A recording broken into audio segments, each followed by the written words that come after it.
Welcome to Crisis in Perception, where we examine the systems shaping our world, one book at a time. You ever get that weird feeling that we're kind of living in the past? That our music, our movies, our fashion, it all just feels like a rerun of stuff that's already happened. That the future, which used to feel so shiny and new, just doesn't feel open anymore. Well, let's get into it because that feeling is exactly what we're talking about today. So, there's actually a name for this. The writer Mark Fisher called it the slow cancellation of the future.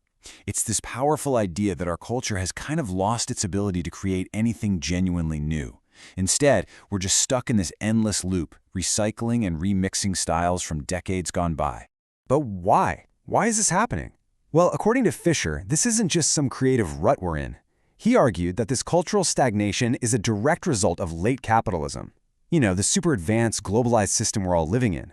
And his point was that this system doesn't just shape our economy, it gets inside our heads. It fundamentally reshapes our culture, our imagination, even our sense of what's possible. Fisher had a term for this whole atmosphere: capitalist realism. It's that quiet, nagging feeling in the back of your mind that this system is the only game in town. It's that voice that says, well, that's just how the world works. And this leads to that really famous observation, right? That it's somehow easier for us to imagine the end of the world, asteroids, zombies, the whole shebang, than it is to imagine the end of capitalism.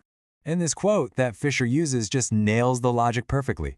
It frames adapting to the system as it is, not just as the practical choice, but as the only mature and responsible one. So in this mindset, dreaming of a different world isn't just naive, it's something you should actually be ashamed of. Okay, so how does this system keep us all in line? Fisher pointed out a few key mechanisms. You can almost think of them as the four walls of our present moment, boxing us in and stopping us from even thinking about a different future. First, we gotta understand the difference between plain old nostalgia and something Fisher called hauntology. See, nostalgia is pretty simple. It's just copying old styles. Think of an 80s themed movie that just slaps on some neon and big hair. But hauntology, that's way deeper. It's this feeling of being haunted by the ghosts of futures that were promised but never showed up. You know, the futures from the Jetsons or old World's Fairs with flying cars and gleaming cities? That ache you feel for a future that we never got? That's hauntology. The next wall is what Fisher called privatized stress. And this one is huge. It's this insidious tendency to take enormous systemic problems like job insecurity, crushing debt, or the mental health crisis, and treat them like they're all your personal failing. So instead of us questioning a system that creates all this pressure, the message we get is always, you need to be more resilient. You need to manage your anxiety better. It puts it all on you. And here's what's so important. This is how it feels. Fisher, who is incredibly open about his own battles with depression, just put it so perfectly. The immense weight of a social problem lands on you as this deeply personal, isolating feeling of being inadequate, of being broken. So this feeling of being personally stuck is really just a reflection of our culture as a whole. And if you need one simple metaphor for this whole condition, this is it. Our culture is like a scratched record. The needle's just stuck in a groove, playing the same little piece of the 20th century over and over and over. It can't move on to the next part of the song. Okay, so after a diagnosis like that, which is pretty bleak, I'll admit, the big question is, well, what do we do? If we're trapped in this loop, is there a way out? Can we even start to imagine a new future? Let's just ask it straight up. Is there an escape?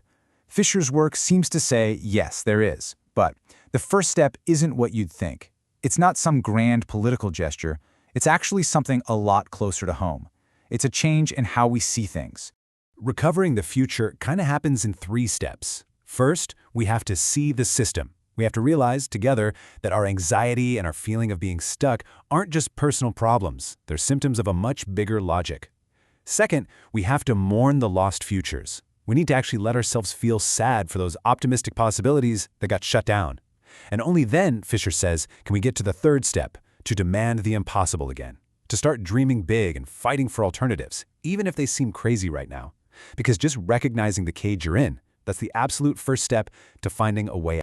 All of these ideas are from the amazing writings of Mark Fisher, collected in a book called K-Punk.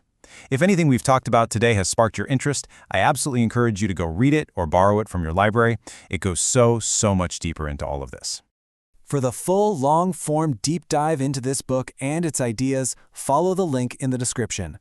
If you enjoy systems-level analysis like this, please subscribe and comment with books or topics you'd like us to explore next.